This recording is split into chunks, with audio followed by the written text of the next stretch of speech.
मंडपाच्या बाहेर कृपया सर्वांनी ठेवून यावी।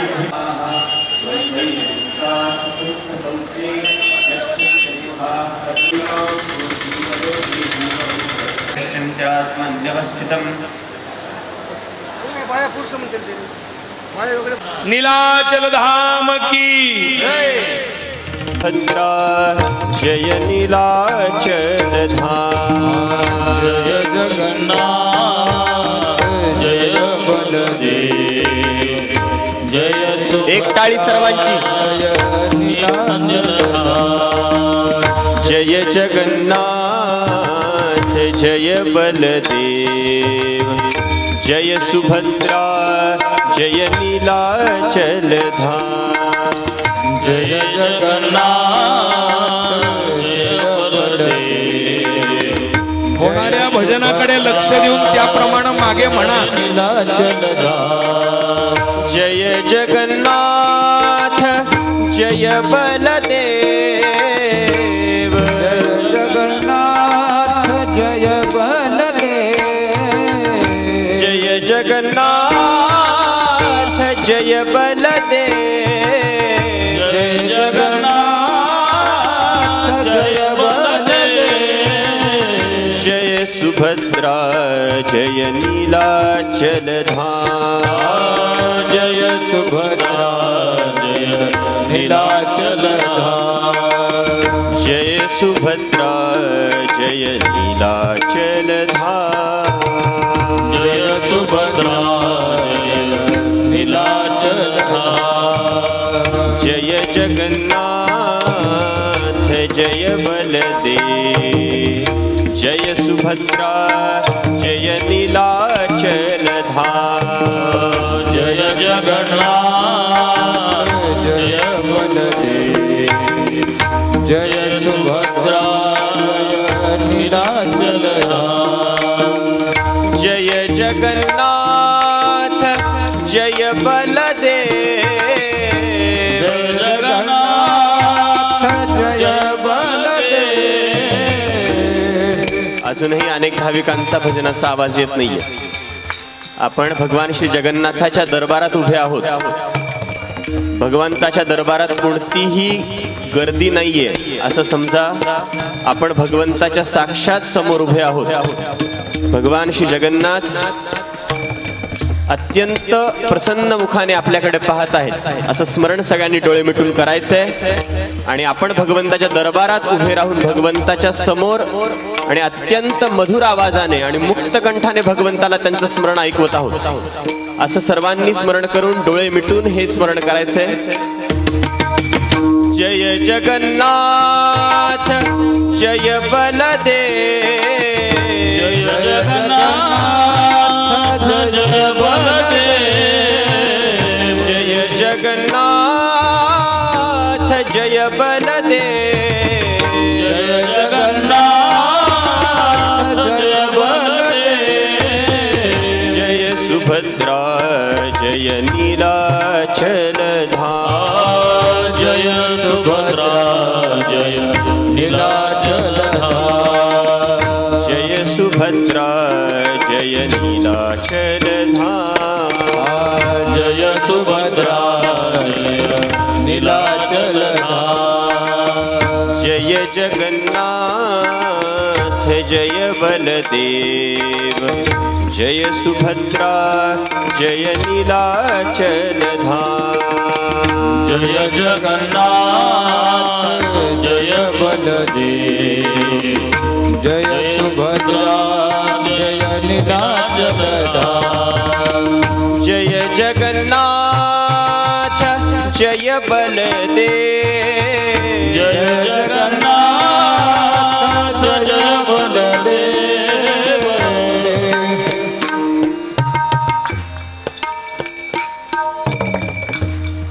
बोला जय जगन्नाथ जय बलदेव, जय जगन्नाथ जय जगन्नाथ जय बलदेव। वाह